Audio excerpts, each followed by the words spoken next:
I remember almost 20 months ago being invited by Alistair and Ed and the O'Reilly guys to be part of the program committee at Strata. And the first Strata was around 12 months ago. And I remember going through the motions and thinking about this thing can be really big. And 2,000 people in this room today, all of you are testament, this thing is really big. And I think on behalf of all of you, on behalf of myself, I would like to recognize the entire O'Reilly team to have thought of this idea almost 20 months ago, to have executed it flawlessly. So please, get up on your feet and a big round of applause to everybody at O'Reilly, and especially Ed and Alistair for making Strata the only data conference you should go to.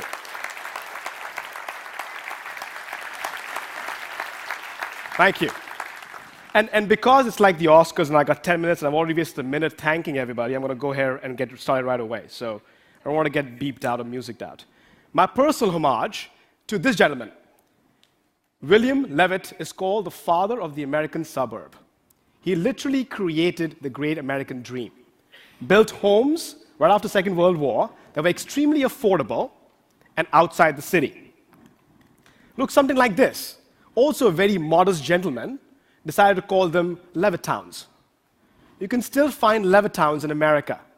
This was the literal building and start of American suburbia. They were $10,000, and they all looked the same, inside and out. They were also, not much different from today, funded by the US government to enable the biggest American dream of all, owning your own little piece of land in America. Helping him, and I could not have done this talk without him, by the way, so a big homage from me to him. Helping him in that vision was another fine gentleman, Henry Ford, who gave us tremendous choice in the kind of cars we could have. Unbelievable amount of variability, but only one color, right? But the two forces combined drove what we now know is the big American suburb. And I posit was the start of the homogeneity of the population, which built entire business models and companies exploiting that homogeneity. But I think we've all learned over time, data is not a new problem. Big data is a sexy term, but not something new that we've not done in the past before. We've always used data and intelligence. But the reality is, us as a society, as a socioeconomic model, are a data-rich society, but very information poor. The tools we've had to extract information really haven't been able to give us the power to solve problems that need to get solved at massive scale. So while suburbia looks the same today, this is a current picture of a typical American suburb. They were called McMansions in the 2006s. Wasn't a very kind term, by the way. And hasn't changed much. Still funded by the US government. Still an incentive to own the classic American dream. So suburbia, while it still looks very similar, inside of it, the needs, the wants, and it took a popular show on ABC to help us realize it, I guess, or help me realize it, the desperations are different. Every single individual, every single consumer, every single product sold to the consumer, every single thing that the consumer wants to buy or needs to buy is different. And again, a big, bold statement. In the world of data, there is no 1%. We're all equally rich and equally poor. We're all equally different. So the ability to actually understand and grasp that difference, take away the homogeneity, is incredibly powerful, but also a must-have, a must need to be done for us to solve problems that we could not solve before. And I'll give you an example of what I mean by that.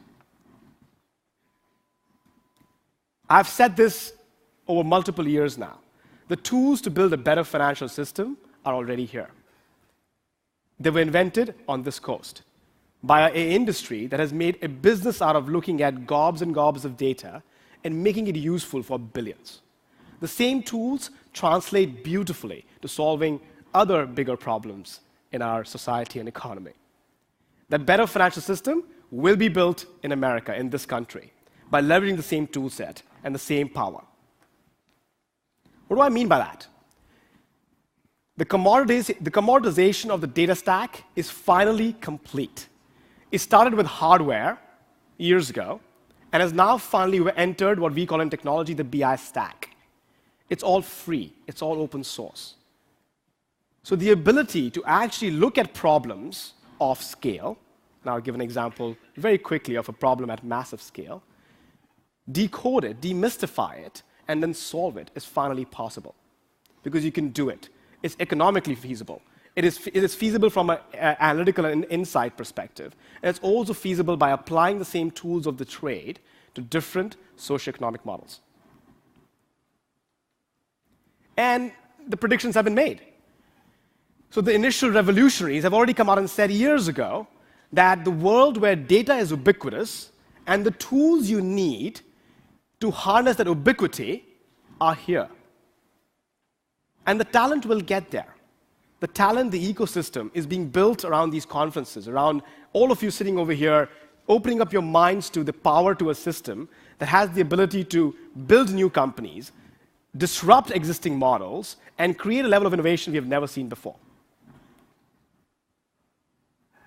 And more importantly, challenge ourselves with the thinking that if technology was not a constraint, because that is true finally, what problems would you solve? And the list is limitless. There are enough problems in our country, in the global world, that need to get addressed and solved for us today. We're living in an unprecedented time where every single industry vertical that we knew existed can't grow anymore and is facing some sort of a catharsis moment in its business socioeconomic model. Whether it's healthcare, financial services, retail, telecom, or even the web. Old models just don't apply anymore. And the ability to create a new economic framework driven by the fact that technology is no longer constrained is incredibly empowering. Which takes us to, what kind of problems should you look at? And let's again go to another revolutionary in a different sphere. Mortgages, mortgage-backed securities, the credit crisis as we know it, is a massive industry issue. Not just for a particular industry, not just for a particular country, but for the world at large.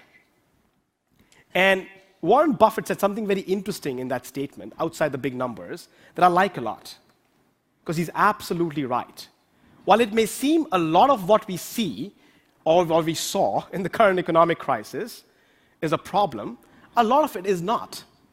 There are enough people, enough societies, even in this current economic crisis, working their hardest to keep their job, put their kids to school, and make the payments on their loans. And we have to be able to recognize that to solve the problem optimally. What it needs is the ability to build a common platform. There needs to be common platforms that need to be built in other industry segments outside the web, which is doing a phenomenal job in solving this issue or problem in its own segment, to store, process, analyze, and visualize all of the data in all of its glory. To do things like this. My company, Strata, actually launched at Strata, the first Strata, in Feb last year, has done that. I was taught early in statistics that an average of an average is a white lie. And it's true. Looking at a national indicator, the story does not seem very positive. But let's go dig deeper and look at something at a county level. And then you see sparklings or sprinklings of green. Let's look at the zip level, more green. And let's take away the zip myth. At a street level, greens and reds are all over the place. And that's the ability we need to deliver if we have to be able to solve problems at massive scale with massive intelligence. Because the platform to collect data, store data, process data, analyze data at the individual unit level finally exists. So what does it mean? With all due respect to Tim O'Reilly and Jeff Hammerbacher, two gentlemen I love a lot and respect a lot, I would like to offer a small edit to a statement that they made a year ago, which is most of the best minds are solving the problem on the ads. There are some others. There are some others, a lot of them at Strata this week, the next few days, looking to take the same power and solve problems of a much bigger scale simply because they transcend every single boundary we knew. So here's my request to you, I'm out of time. Here's my request to you. I request all of you in this room to take some few minutes, recognize those individuals, find them. They are the revolutionaries of this next massive transformation we will see, and thank them. Thank them for picking problems, solving problems of massive socioeconomic impact, leveraging the tools that were invented right here. Thank you.